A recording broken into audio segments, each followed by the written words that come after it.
अस्सलाम वालेकुम। आज का हमारा जो टॉपिक है वो है डिसऑर्डर ऑफ रिप्रोडक्टिव सिस्टम। आज हम जो रिप्रोडक्टिव सिस्टम के डिसऑर्डर के बारे में डिस्कस करेंगे। तो इन डिसऑर्डर मेल और फीमेल के अंदर डिसऑर्डर को पढ़ने से पहले हम इनफर्टिलिटी को डिस्कस करेंगे। उन्हीं डिसऑर्डर की वजह से इनफर्टिलिटी होता है एक्चुअली। तो इनफर्टिलिटी एक ऐसा कंडीशन है जिसके अंदर जो फीमेल्स हैं वो प्रेग्नेंट नहीं होते हैं, जिसकी वजह से उनसे कोई ऑफस्प्रिंग पैदा नहीं होते हैं। उस कंडीशन को हम कहते हैं इनफर्टिलिटी। अब कुछ काजेस मेल के अंदर होता है इनफर्टिलिटी के, कुछ काजेस फीमेल के अंदर हो सकते हैं। तो उन काजेस को हमने आज यहाँ पे डिस्कस करना है। तो सबसे पहले जो इनफर्टिलिटी की जो काजेस हैं, अगर हम मेल के अंदर देखा जाए तो एजूस्पर्मिया आता है।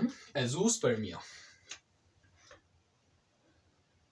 एजूस्पर्मिया एक ऐसा कंडीशन है जिसके अंदर क्या होते हैं, स्पर्म मौजूद नहीं होते हैं, क्योंकि इसमें स्पर्म डक के अंदर या तो कोई इन्फेक्शन हो सकता है या कोई इंजरी हो सकते हैं, जिसकी वजह से जो स्पर्म डक ब्लॉक हो सकते हैं और इस कंडीशन में स्पर्म नहीं होते हैं, जिसकी वजह से आगे ऑफस्प्रिंग पैदा नहीं होंगे। अब दूसरा हमारे पास आता है ओलिगोस्पर्मिया।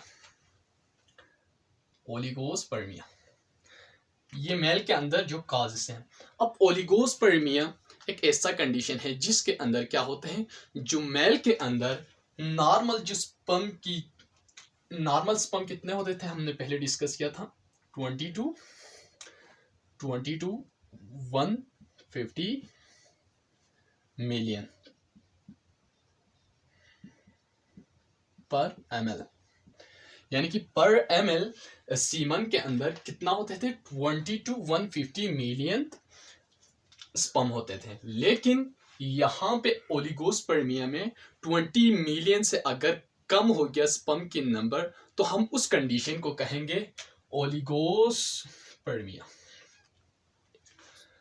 थर्ड हमारे पास आता है स्पर्म डिफॉर्मिटीज।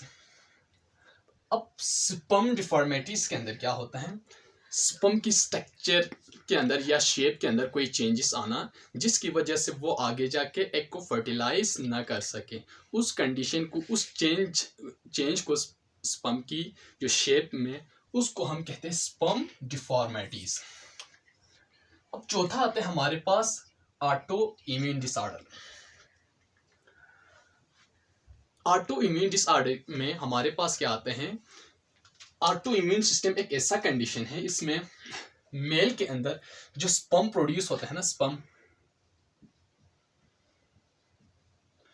उसके खिलाफ उसके जो बॉडी के अंदर जो एंटीबॉडीज है, जो सेल्स है, वो क्या करते हैं, एंटीबॉडीज प्रोड्यूस करते हैं। जो सेल्स हैं वो एंटीबॉडीज प्रोड्यूस करते हैं इस स्पर्म के खिलाफ, और वो एंटीबॉडीज इस स्पर्म को क्या करता है, डैमेज करते हैं, जिसकी वजह से स्पर्म की जो नंबर्स में कमी आ जाते हैं या वो डेथ हो जाते हैं, ख़त्म हो जाते हैं, जिसकी वजह से भी जो हमारे पास ऑफस्प्रिंग पैदा नहीं होते हैं।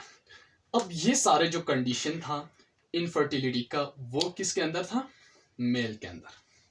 अब हम फीमेल की अगर बात करें, जो काजेस हैं वो पढ़े, तो सबसे पहले failure of ovulation.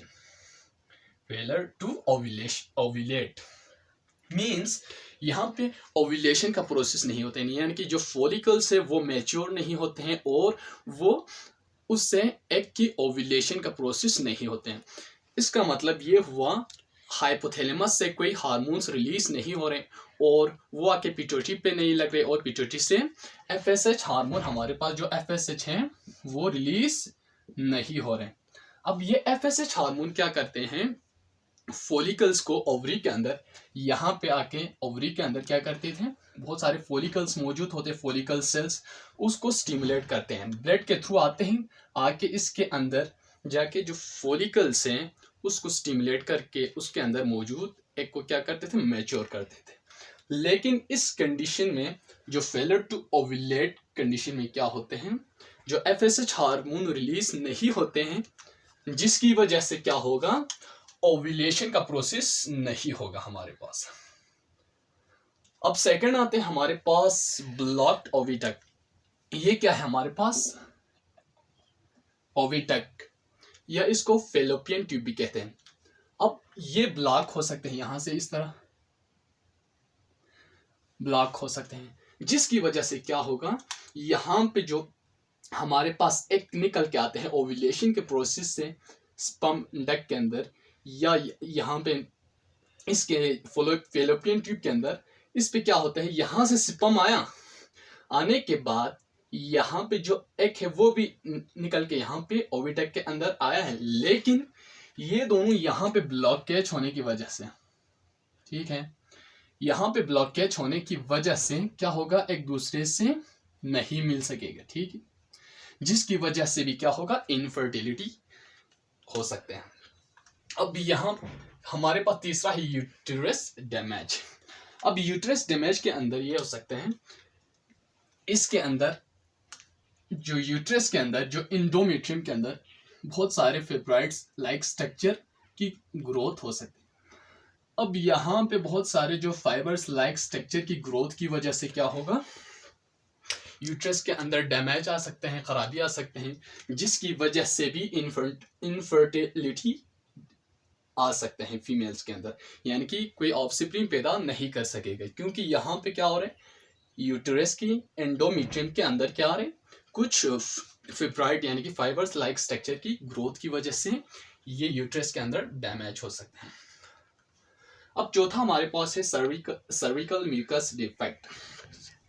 Cervical mucus हमने पढ़ा था, ये रीजन फीमेल के अंदर क्या है, सर्विक्स। अब इस रीजन में क्या होता है, म्यूकस होते हैं जिसके थ्रू यानी कि स्पर्म ने गुजर के आगे जाके फेलोपियन ट्यूब के अंदर एग के साथ फर्टिलाइज होना है। अब इस यहाँ पे जो म्यूकस है सर्विक्स के अंदर, उस म्यूकस के अंदर कुछ डिफेक्ट्स आ जाए, म्यूकस के अंदर अगर कुछ खराबी आ जाए जिसकी वजह से वहां से स्पर्म पास नहीं हो रहा हो, या यहाँ से स्पर्म की नंबरिंग कम हो रहा हो आगे पास, जिसकी वजह से भी क्या हो सकते हैं, इनफर्टिलिटी हो सकते हैं म्यूकस की डिफेक्ट की वजह से। क्योंकि ओव्यूलेशन के दौरान क्या होते थे, जब एग यहाँ पे बन रहे होते हैं उस वक्त क्या होते हैं, एस्ट्रोजन हार्मोन की मदद से इसको थिन किया जाता है, इसकी नेचर थिक और स्टिकी होते हैं इसके अंदर जो म्यूकस होते हैं, लेकिन एस्ट्रोजन हार्मोन इसको थिन करता है, पतला, और उसको ट्रांसपेरेंट बनाते हैं। अब उस वक्त इसके अंदर कोई डिफेक्ट आए या इसके अंदर कोई डिफेक्ट मौजूद हो तो यहां से स्पर्म आगे पास नहीं होगा, उस कंडीशन में भी क्या हो सकते हैं, हमारे पास इनफर्टिलिटी आ सकते हैं। अब पांचवा हमारे पास है एंडोमेट्रियोसिस। एंडोमेट्रियोसिस एक ऐसा कंडीशन है जिसके अंदर क्या होता है, जो इंडोमेट्रियम की जो मसल्स, यहाँ पे जो स्ट्रक्चर है इंडोमेट्रियम रेड से शो किया हुआ है, इसके जो कुछ पार्ट्स है क्या ओवरी के अंदर इसकी टिश्यू सेल्स यानी कि ग्रोथ हो सकती है। यहाँ पे इसके कुछ पार्ट्स या मसल्स, इसकी जो सेल्स हैं, जो स्मूथ मसल्स होते हैं, वो यहाँ ओवरी के अंदर भी क्या हो सकते हैं, ग्रोथ हो सकते हैं, या फेलोपियन ट्यूब के अंदर भी ये ग्रोथ हो सकते हैं, ठीक, जिसकी वजह से क्या होगा, यहाँ पे ओव्यूलेशन का प्रोसेस नहीं होगा। अब ओव्यूलेशन का प्रोसेस नहीं होगा तो एग नहीं बनेगा हमारे पास, एग नहीं बनेगा तो हमारे पास क्या होगा, कोई ऑफस्प्रिंग ही पैदा नहीं होगा। तो ये सारे डिसऑर्डर ऑफ रिप्रोडक्टिव सिस्टम के डिसऑर्डर थे जो कि मेल और फीमेल दोनों के अंदर, इन डिसऑर्डर की वजह से उनसे कोई ऑफस्प्रिंग पैदा नहीं हो सकते। सो ये थी आज की हमारी जो टॉपिक। सो नेक्स्ट लेक्चर में फिर मिलेंगे, तब तक के लिए अल्लाह हाफिज़।